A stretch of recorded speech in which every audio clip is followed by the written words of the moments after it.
विषयों में विरसता मोक्ष है, विषयों में रस बंध है, इतना ही विज्ञान है। तू जैसा चाहे वैसा कर। अष्टावक्र गीता 15वां प्रकरण सूत्र 2। तत्वबोध का उपदेश अधिकारी शिष्य को ही दिया जाता है। अनधिकारी को देने से उसे लाभ के बजाय हानि ही अधिक होती है। अधिकारी कौन है? इसकी व्याख्या प्रथम सूत्र में अष्टावक्र ने की है कि सत्व बुद्धि वाला ही इसका अधिकारी है, अन्य कोई नहीं। सत्व बुद्धि वाला ही इसे समझकर आत्मसात कर सकता है, तभी उसे सत्व की अनुभूति होती है। वही अच्छा ग्राहक होता है। चित्त की शून्य अवस्था पर ही ग्राहक बनती है। स्वच्छ कांच में ही प्रतिबिंब दिखाई देता है।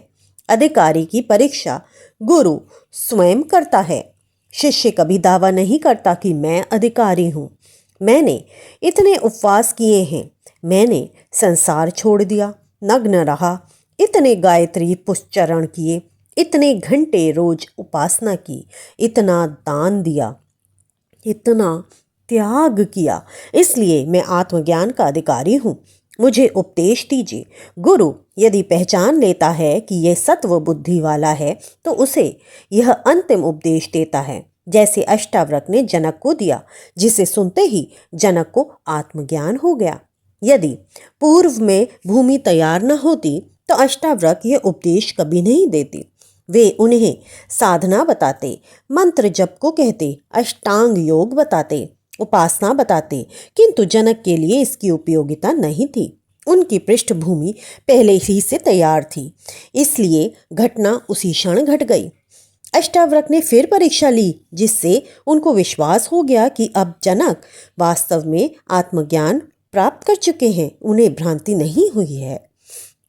अब इस प्रकरण में गुरु दीक्षांत रूप में आशीर्वाद मत प्रवचन कर रहे हैं कि तुझे आत्मज्ञान हुआ, तू मुक्त हुआ, अब तू सुखपूर्वक विचार। सार संक्षेप में सूत्रबद्ध संपूर्ण रहस्य को खोलकर रख दिया। ऐसा अनूठा संवाद अध्यात्म जगत में मिलना कठिन है। सांख्य का ऐसा उपदेश अन्यत्र नहीं मिलता। अष्टावक्र के ये सूत्र साधना सूत्र नहीं है, आरंभ नहीं है, बल्कि साधना द्वारा चित्त शुद्ध होने पर दिया गया अंतिम उपदेश है। अष्टावक्र कहते हैं कि मोक्ष कोई वस्तु नहीं है जिसे प्राप्त किया जाए, ना कोई स्थान है जहाँ पहुँचा जाए, ना कोई भोग है जिसे भोगा जा सके, ना कोई रस है जिससे आनंद मिले, ना इसकी कोई साधना है, ना सिद्धि, न ये स्वर्ग में है, ना सिद्ध शिला पर। विषयों में विरसता ही मोक्ष है। विषयों में रस आता है तो संसार है, उसका कारण मन है, अतः मन ही बंधन और मुक्ति का कारण है। उपनिषद कहते हैं, मन एवं मनुष्याणः कारणा बंध्य मोक्ष्य हो। ये मन ही मनुष्यों के बंधन और मुक्ति का कारण है। यह मन जब विषयों में आसक्त होता है तब बंध है, यही संसार है। जब यह विषयों से विरस हो जाता है तब मुक्ति है। संसार की उपस्थिति बंध नहीं है।